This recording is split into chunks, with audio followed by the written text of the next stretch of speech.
Welcome to the Skeptic Zone, the podcast from Australia for science and reason.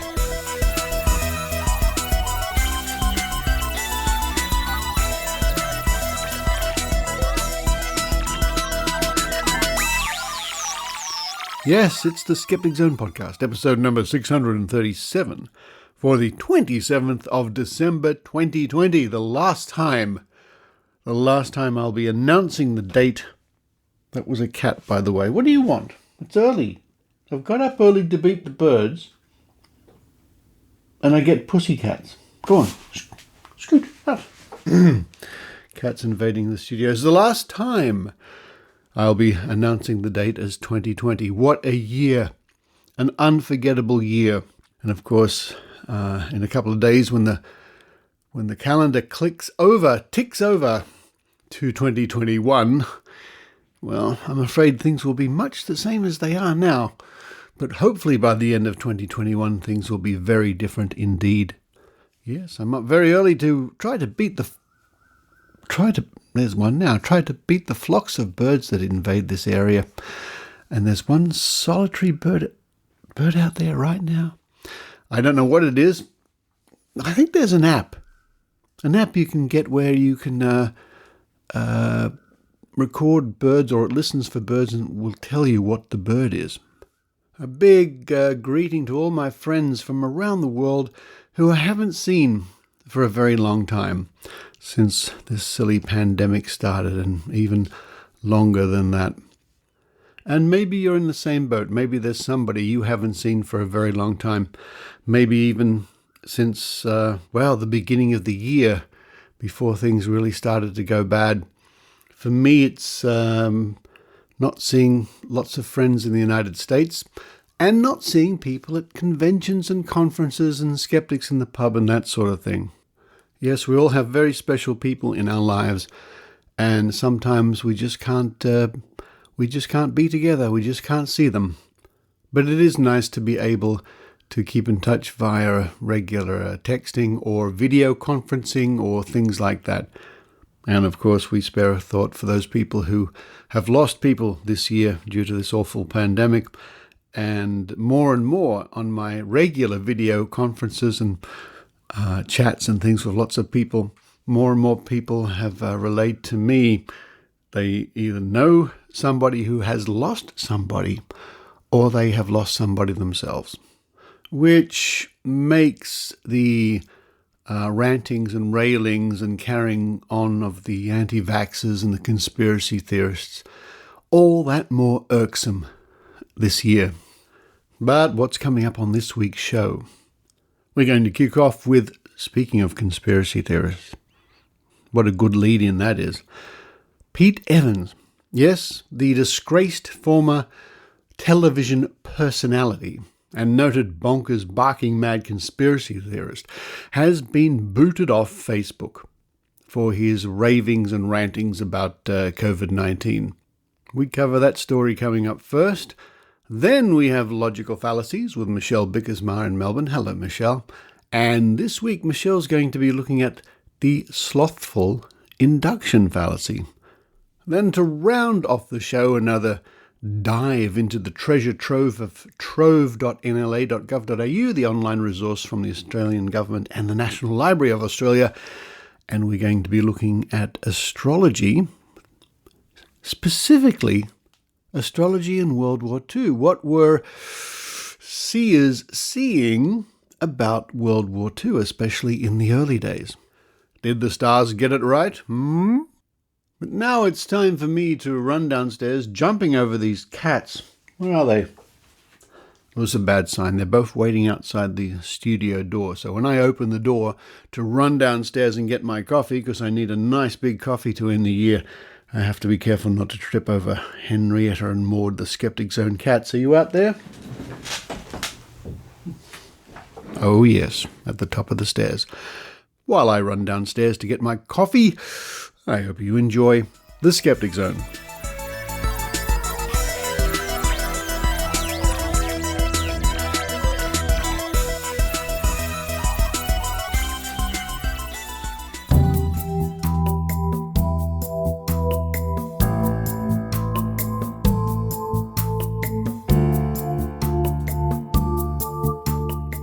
Now here's this week's update on the ongoing saga. What's another name for a sad story, a sad tale, a sad saga? There must be a word. Anyway, Pete Evans, as he has been labelled in the press, the disgraced former TV chef who won the Australian Skeptics Bent Spoon Award in 2020, the only person to win the Bent Spoon Award twice. The conspiracy theorist, anti-vaxxer, peddler of quack remedies for COVID-19. Latest news about Pete Evans, and this comes to us from The Age, written by David Escort on the 23rd of December. Facebook boots celebrity chef Pete Evans over COVID-19 misinformation. Celebrity chef Pete Evans has been removed from Facebook just days after telling Sydney followers to not get tested for COVID-19. The social media giant said his profile was removed for multiple breaches of its misinformation and harm policies. Mr. Evans has repeatedly shared COVID-19 misinformation and conspiracy theories throughout the pandemic. We don't allow anyone to share misinformation about COVID-19 that could lead to imminent physical harm or COVID-19 vaccines that have already been debunked by public health experts, a Facebook spokesperson said in a statement. We have clear policies against this type of content, and we've removed Chef Pete Evans' Facebook page for repeated violations of these policies. Facebook had previously removed posts made by Evans that they deemed contained misinformation. Earlier this year, Evans was fined $25,000 by the Therapeutics Goods Administration over complaints about a biocharger device that he claimed could be used in relation to Wuhan coronavirus. The TGA said the claim had no apparent foundation. Then 7, and that is the television network, the 7 television network, otherwise known as Channel 7.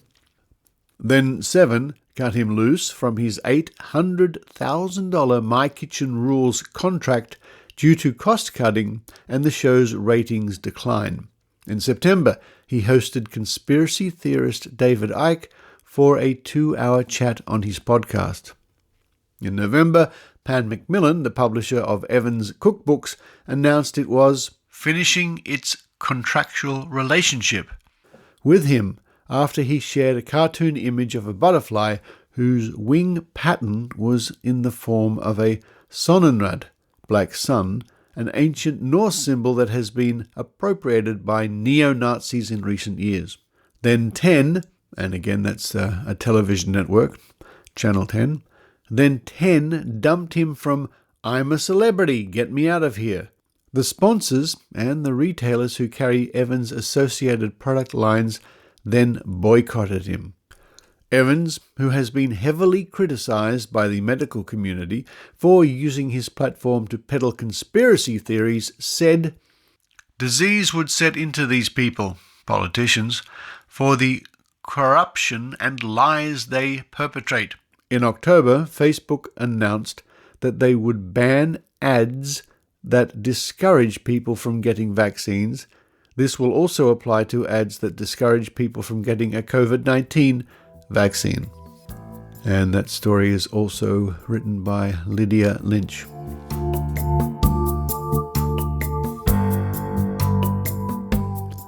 So there we go, the latest news on the increasingly sad story that is disgraced former TV personality Pete Evans. And I would imagine that this sort of thing to Pete Evans and to other conspiracy theorists will only serve to validate their mindset, their worldview. Of course, Facebook has kicked off Pete Evans because Facebook are part of the conspiracy or in the pocket of Big Pharma or Bill Gates or, well, you name it. Remember, anything that happens to a conspiracy theorist simply validates the conspiracy. That's the way the system works. I will link to that story in this week's show notes.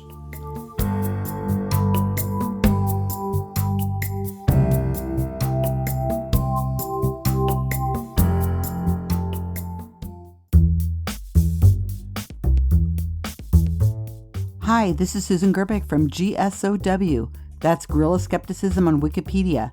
I want to thank everyone who, via the Skeptic Zone podcast, has contacted me to become an editor on Wikipedia. Together, we have worked on or created over 1,200 Wikipedia pages. Countless thousands of people all over the world access those pages each day. In fact, we're over 52 million page views. Like many listeners, I also give back to the Skeptic Zone via monthly micropayments, and I want to encourage you to do the same. Is the information and entertainment you get each week from the show worth $5 or $10 a month? I sure think it is. Follow the link at skepticzone.tv and show your practical support. Thank you.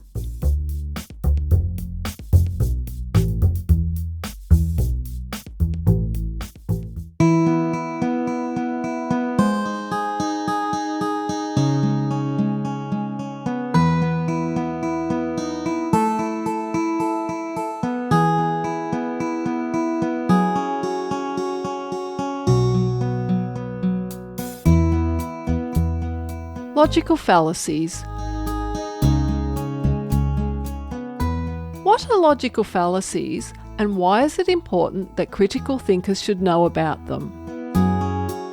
A logical fallacy is an error we can make in reasoning, but it usually crops up when we are discussing or arguing our point of view.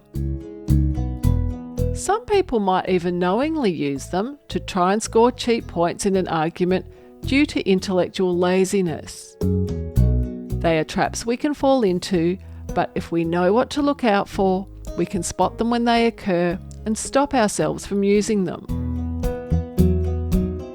This time, we'll look at the Slothful Induction Fallacy. This is when, even though there is enough good evidence to support a conclusion, this evidence is rejected and replaced by something possibly unrelated, but more in line with a particular worldview. It can be hard, even when faced with reality, to reject something you sincerely believe to be true. If the outcome is positive, then all the more reason to hold on to that belief. The water diviner we hired was able to find water on our farm. Now, I know underground water is not uncommon, but I saw him in action, and I'm convinced of his abilities. Yes, underground water in the farming regions of Australia and many other countries is not uncommon. Yet some people will still credit something like the mythical powers of a water diviner when water is found. Maybe they believe in it to begin with. Maybe they are impressed by the theatrics, or maybe they happen to be unlucky when sinking a well in the past when not using a diviner. I'm pleased to say that my cancer is in remission and the prognosis is looking good. Thank goodness I followed the natural healer's advice and stopped eating red-coloured food while undergoing chemotherapy. Stories like this are well known to skeptics. Even though people, sometimes very reluctantly, will submit to chemotherapy and other science-based interventions, they will still credit any improvement to whatever unproven alternative treatment they are taking at the same time. We should not expect people who are in fear of their lives to always think rationally. I saw a UFO last week. I'm sure it was an alien spaceship. It was very bright in the evening sky and seemed to hover for some time, even though my skeptical friend said it was in the same location in the sky as the planet Venus. It makes more sense to me that it was a real UFO. Here we have a case of an object in the sky with two differing explanations. Venus is often mistaken for aircraft, even UFOs, and we know its location exactly at any given time. Yet, for some, it's far more exciting to conclude that aliens are the real cause of the strange light in the sky. The slothful induction fallacy is a way for people to preserve their beliefs, even though there is better evidence for them to reject those beliefs. It's far easier, hence the use of the word slothful, to just hold on to what you think is true.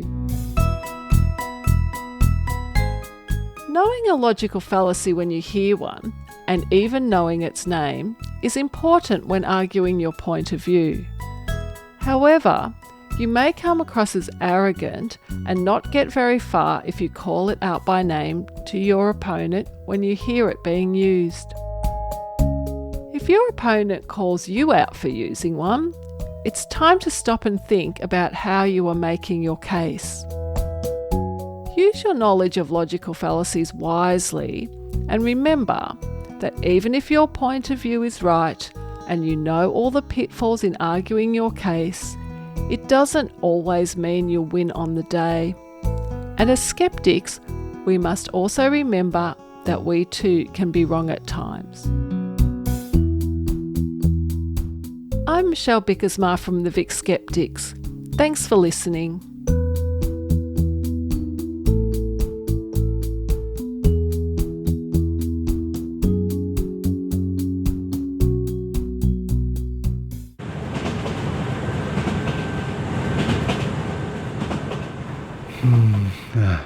I sure do miss going to those skeptical meetings in pubs and cafes to hear talks and interact with my friends.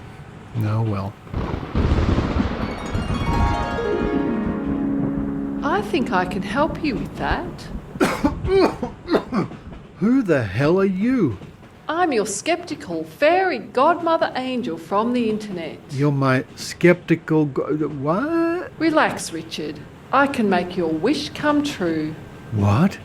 You mean free beer? No. The other wish. Oh, really? Yes! I have news of skeptical meetings and talks online. Oh, yes, of course, yes. Skeptics Cafe Online by the Vic Skeptics brings you live and interactive skeptical talks via Zoom. Anyone, anywhere in the world is welcome to join in on the third Monday of the month. Just check out the Skeptics Cafe page on Facebook to see when the next talk is and who will be presenting. Alternatively, see the Vic Skeptics website at vicskeptics.wordpress.com for details. That sounds great. A skeptical god, fairy, angel, mother, person. And there are similar skeptical online talks happening around the country and all over the world. All you need to do is search for them. Wow. Now, just one more question. Yes? What about the beer? Okay, all right. Well, just for you. I'll make it so you can go to the supermarket, buy whatever beer you like, and drink it while watching the talk online at home. And they say miracles never happen. And to think I gave up being the tooth fairy for this? What? Nothing. Goodbye.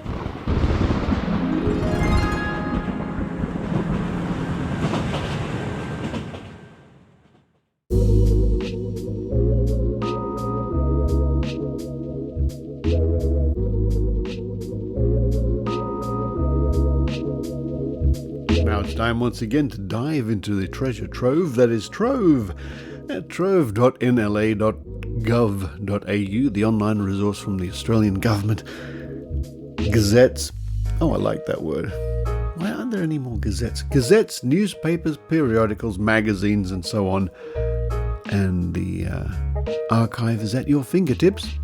And in past weeks, we've done searches on classic skeptical topics. And this week, we are looking at astrology and World War II. And you never know what you're going to get with searches on Trove. And the first search that's come up, well, one of them, I must say, there's been a collection of them. Well, one of the first ones that's come up is from something called Smith's Weekly. And this is dated the 9th of December, 1939.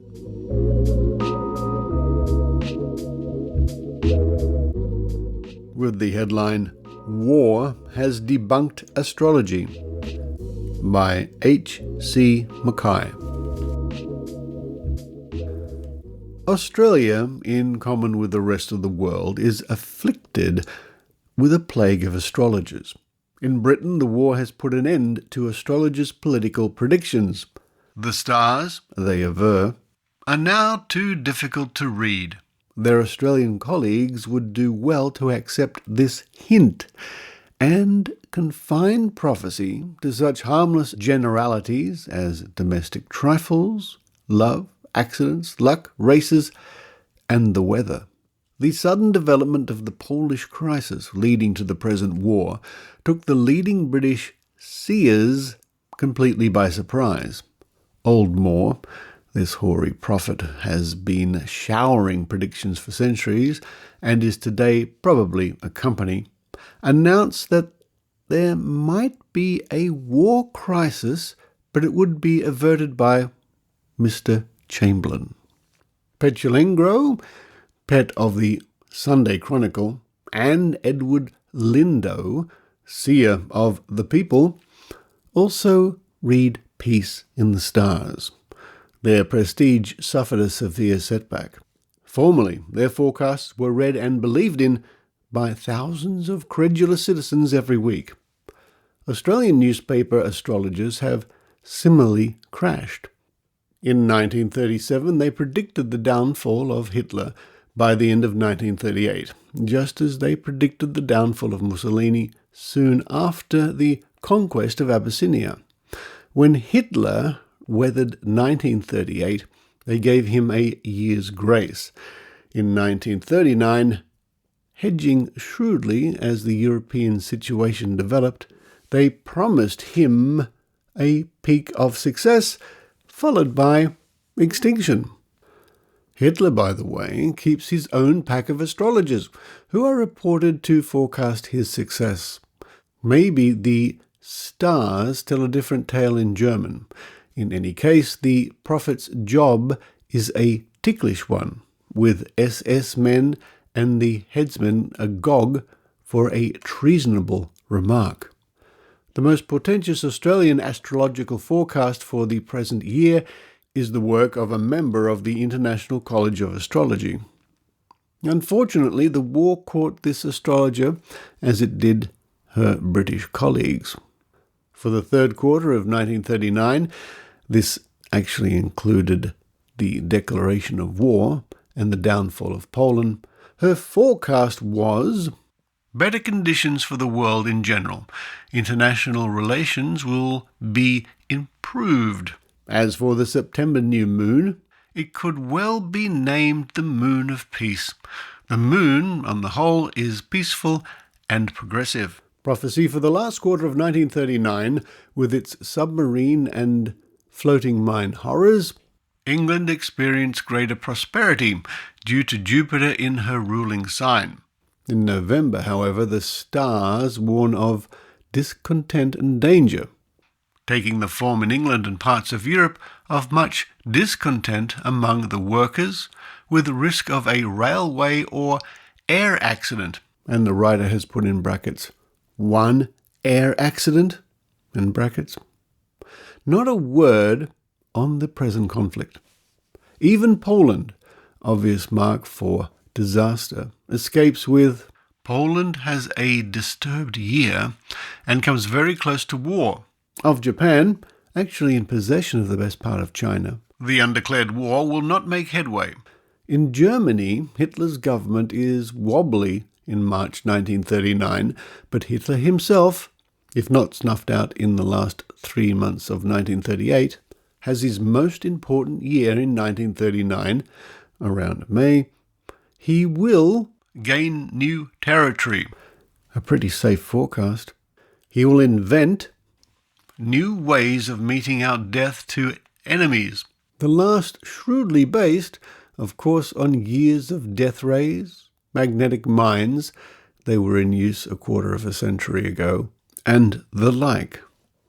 The day-to-day guides for local affairs, many Australian newspapers and weeklies run similar forecasts, are equally fatuous.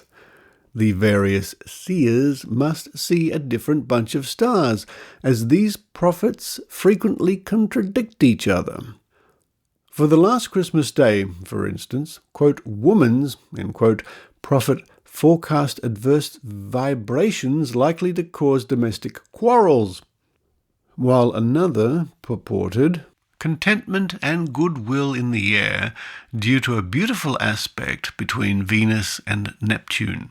Shrewd guesses both, one banking on Christmas celebrations, the other on a Christmas Eve hangover. And the stars got the credit for either or both. Other types of daily prediction are hit or miss stuff. For instance, November 7, Cup Day. An outsider will probably win. Towards midnight on this day, conditions look very convivial. December 8th. Before 8 a.m., good for music, pleasure, or shopping trips. Before 4 p.m., for a busy hour. The 8th is a Friday, householders' shopping day. And a note from me where it says November the 7th, Cup Day, an outsider will probably win. Cup Day is Melbourne Cup, the famous horse race here in Australia. We read on. These latter petty predictions would hardly be worth worrying over, were it not that a big and growing mass of followers believes that they have a genuine scientific basis, that astrology is a science, that the future can be read in the stars. There are people in Sydney who consult an astrologer before buying a business, undergoing an operation, or taking a holiday. If there were an astrological table for cutting corns and toenails by the moon, they would follow it. As it is, believers are warned against abdominal operations when the moon is in Virgo, or buying goldfish when the same orb is in Pisces. Stockings don't ladder so quickly if bought when the moon is in Aquarius. You consult the astrologer to find when that visit occurs. What the general public should realize is that astrology has no connection whatever with the stars. It is simply a kind of fortune-telling based on the apparent position of the planets in the zodiac, a narrow belt of sky divided into 12 imaginary signs. The planets include the sun and the moon because the ancient Babylonians, who invented the cult, thought the earth fixed, and the sun and the moon wandered around it. Planet originally meant wanderer. The signs once corresponded to certain constellations, but owing to a motion of the Earth's axis, precession, these constellations have slipped west, so that sign Aries is now in constellation Pisces, and so on. But astrologers stick blindly to the original signs, now mere names, not even corresponding to the zodiacal stars. As for the thousands of stars beyond the zodiac, which blaze in the night sky, they do not enter into astrological calculations at all. The average astrologer could not tell you where to find them, their names, or their history. The ancients believed that the planets were actual personifications of Babylonian gods and ascribed the characters of these gods to them. These ancient characters survive as the influences ascribed to the sun, moon, Venus, etc. by the modern astrologer. Astrologers aver that the light of the planets sheds these mysterious influences. Actually, the planets shine only by reflected sunlight and possess as much influence as a shaft of sunlight reflected from a broken beer bottle. The biggest joke of modern astrology is the new planet Pluto. Discovered in 1930 and at once incorporated into the astrologers' hierarchy as the ruler of mysterious and dark doings because classic Pluto ruled the underworld. But the planet got that name only by chance. Its godfather, Roger Putnam, hesitated between Minerva, Atlas, Prometheus, Kronos, and Percival. Percival was his choice after Percival Lowell, his uncle, at whose observatory the planet was discovered. Better counsel prevailed, but had that planet been named Percy, what in the name of thunder would it, astrologically, become the ruler of? Actually, Pluto has since been proved no planet. It is a tiny asteroidal body, no bigger than the Moon, with an eccentric orbit, half in, half out, that of Neptune. It is a piece of waste slag, rock or nickel iron probably. If it is to be made a ruler of destiny, astrologers should, in mere justice, include the 1880 much closer minor planets, including Angelina Chicago and Joanna, not to mention Pittsburghia. Maybe the ruler of ammunition makers, and so to add some humour and variety to their cult. The International College should think over this bright idea. In the meantime, the same old Babylonian idols, disguised as Mercury, Venus, Mars and co., are paraded in Australia, even though the advent of the war has badly cracked these josses' credits overseas. The incurably superstitious may be forgiven belief, but newspaper proprietors who permit such trash to be published in their columns simply rank themselves with the money-grubbing exploiters of ignorance in the past. The new Smiths will have none of it. And our next entry comes from the Cairns Post, dated the 6th of February 1942. Astrology, War Predictions. And we don't have a byline, so I'm not sure what's not stated here who wrote this. You may well look for peace about 1943. Mussolini will be pumped off in 3 or 4 months' time. Hitler will crack up about next May. So the stars foretell, according to the astrologers who met at a lunch at Grosvenor House, London. Skeptical Mr. Ronald Frankow, who presided, described this birthday stuff as really funny. Obviously, everyone born on the same day at the same time must have the same characteristics and future, he argued, adding, amid laughter, well, there must be about 200,000 people who were born on the same day as Hitler. Mr. R.H. Naylor replied that there were several million places in which to be born, and everything depended upon the horizon of the exact place where a person first saw the light of day. Astrologers present made these predictions. 1. The critical time in the thrust against Moscow will come about the middle of next month, but there is no astrological indications that Moscow would fall. 2. The German attack will switch to the south and east in the next 2 or 3 weeks. Within 2 or 3 months, the eastern and central Mediterranean and the Near and Middle East would be caught in the vortex of war. 3. The United States will be at war with Japan before she is at war with Germany. 4. There will be no revolution in Germany. Hitler and the German people will remain solidly together to the end, but a wide gap will develop between the Prussian High Command and the Nazi Old Guard. 5. In France, there will be a revolution in the next few months. 6. Italy is already sunk. And it goes on to say, quote, Manchester Guardian, end quote. Report 31st of October 1941. In 1939, the astrologers' conference announced that there was no indication of war that year, while at Easter 1940, it predicted that the war, which had falsified their prediction, would end in 12 months. Astronomer's observation. I do not know of any astrologer who is an observer of the stars, nor do I know any serious observer of the stars who is an astrologer. Astrology is rubbish.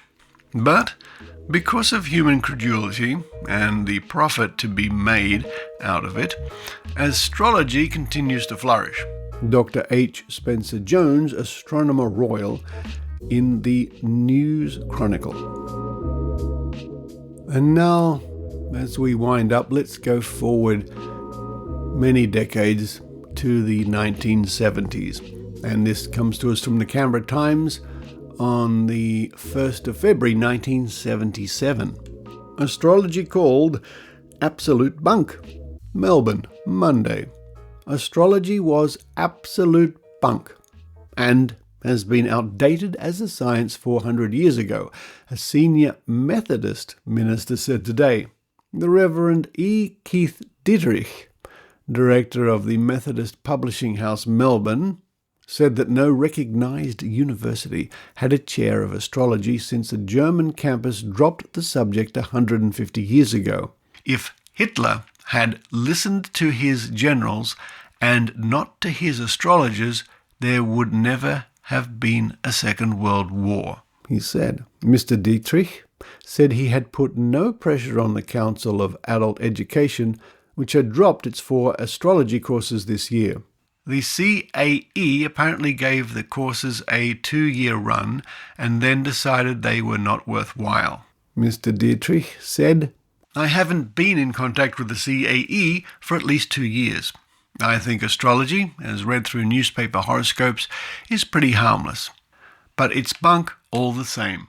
A Melbourne-based astrologer, Mr. Maurice Silver, believes the federal government should invest in some starry-eyed advice. Mr. Silver, Secretary of the Federation of Australian Astrologers, said that the government could help to resolve problems like inflation and unemployment by using astrology. He said that if it recognised the importance of astrology, it could also avoid national disasters, or revalue or devalue at the best time. Astrology could be used to plot community welfare projects and as an aid to contraception, he said. And there we go. A selection of interesting articles and reports about astrology, mostly concerning World War II, in the pages of Australian newspapers and so on. And don't forget, you too can enjoy a wander through the archives at Trove by visiting trove.nla.gov.au. You never know what you might find.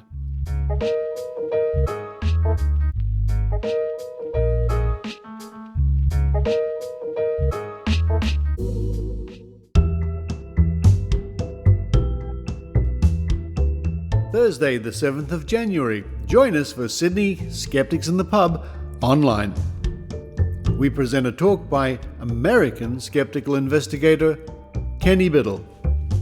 Strategies for Solving Mysteries. This talk will cover some of the various investigation strategies Kenny uses when taking on paranormal claims. Cases that have been solved will be featured to demonstrate exactly how these strategies helped. Kenny Biddle is a science enthusiast who investigates claims of paranormal experiences, the equipment including video that people use to search for strange things, and the evidence presented for ghosts, UFOs, and cryptids. That's Sydney Skeptics in the Pub online. 7 p.m, Thursday the 7th of January. Join in via Twitch at twitch.tv/Australian Skeptics. See you there.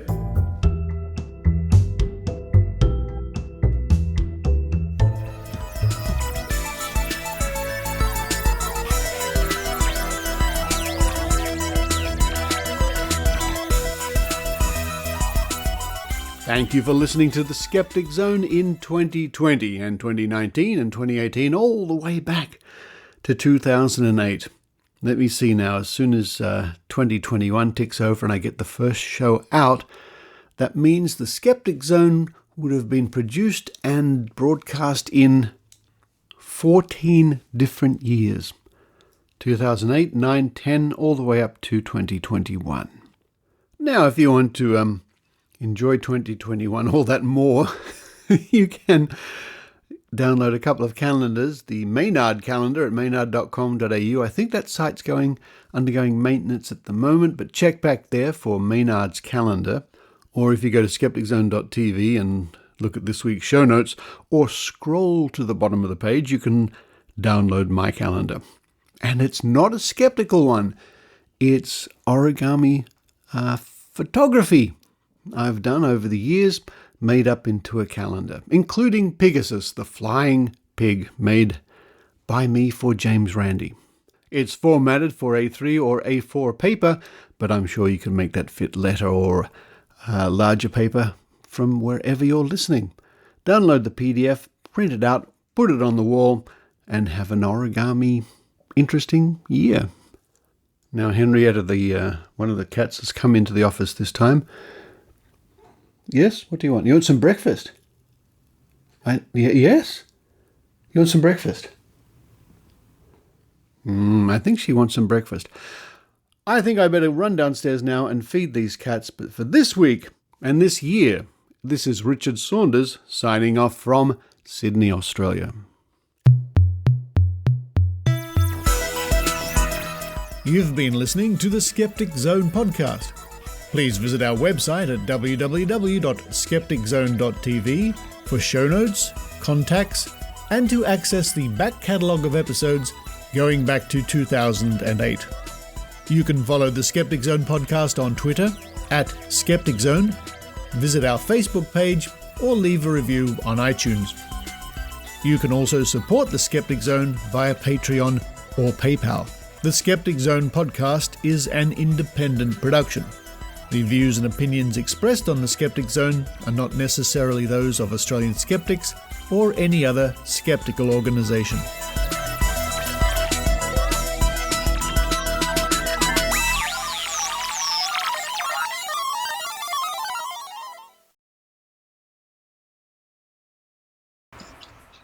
Ha! You thought it was going to be Richard. No, it is Susan Gerbic. And I am going to play the dice game today. So I hope you guys are all out there. I'm here on a Zoom call with a bunch of people. So they're putting on pretend hats and pretend glasses just because they're goofy people. We've been working on the Australian Prediction Project, which we do every Tuesday, which would be Wednesday in Australia. I have a magic die right here. And I'm going to show on the Zoom screen that there are numbers that are not all fives. And you can see there are all kinds of numbers on here from 1 to 6. People are goofy. All right. So I'm going to roll this die 3 times and I predict 555. But I want to know what you guys all predict. So I'm going to go through and you guys give me a number. So Wendy, give me a number. 3. Adrian. 5. Rob. 4. Leonard. 2. Kelly. 4. Scott. I wanted 2 as well. And I guess we'll let Richard Saunders play. Oh, gee, thanks. 1. 1. Okay, here we go. So I'm going to do this on camera so everybody can see. See, here's the die right there. Nothing else on my hands. I'm pulling up my sleeves. There's no magic. Yeah, we know from Mark that that's not a thing. I'm rolling the die. I'm going to roll it right here. Watch. Wait. I didn't look. Okay, here we go. What is that? Oh, shoot, it moved. Wait, I got to do it on something. Let me see if I can move. Let me move this so I can, if you guys can see. You can't get good people these days, folks. I'm saying, go on, Susan. Okay, here, wait. There's And part of my this desk. is for Richard. Okay, as long as you can see that. Here we go. Here's the dice. It is a 2. Ooh. There. We have a couple 2s. Okay, so we got a 2. Got it. Now I'm gonna roll it 2 more times. So you ready? Right. Okay, you stay with the same number? Yep. Yes. Okay, here we go. I'm blowing on the die. Mama needs a new pair of shoes. It is a 4. Yes. Which is like 2 2s. People get so excited. It's just so funny. Okay, one more time. Everybody staying with the same number? Yes. Sure. Okay. Sure. It's going to be a 5. Watch. It's going to be a 1. Come on, 1. No, come on, 5. Oh, it's a 4. Yes, 2 out of 3. Woo. Well, so this one was definitely not rigged like last week. Adrian here is such a fun person, and she took care of that last week and really surprised me with the. If you haven't listened to the Easter egg and the dice game from last week, you guys got to watch that too. So thank you so much for letting me play in charge this week. And the numbers were 2, 4, 4, which are all divisible by 2.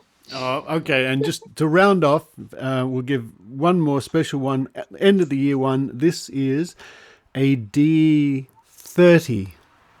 A D30. So I'll roll it here in Sydney, Australia. Susan was rolling It's her a die. 5. It's going to be a 5. 7. Of course it is. Of course. It's a 5. What do you guys want? I'm You going gotta ask to us. 3. 24. 29. 29. 5. Does it say 17. pi? 5. What? All right, here it comes. A D30. And for those of you playing at home or in your car or wherever you are. Don't play in your car. Oh, look at that. Now that says something. 13. 13. 13 is the Well, winner. 3 plus 1 is 4. Oh, no. Here we go. And add the 4. Susan, You only rolled one time. have you You only ever rolled one time. So 4 plus 1 is 5. have you ever thought about being a numerologist? Right after I become a psychic. This week's winning numbers, if you're playing at home, are 2, 4, 4, and 13. Thanks, everyone. 5. They're all waving again. They're all waving. You say that this is an audio. Thanks, It's a everybody. podcast. Thanks, Richard. Bye. Thanks, Susan. Have a great New Year, everyone. Gotta see Take care, everybody. everybody.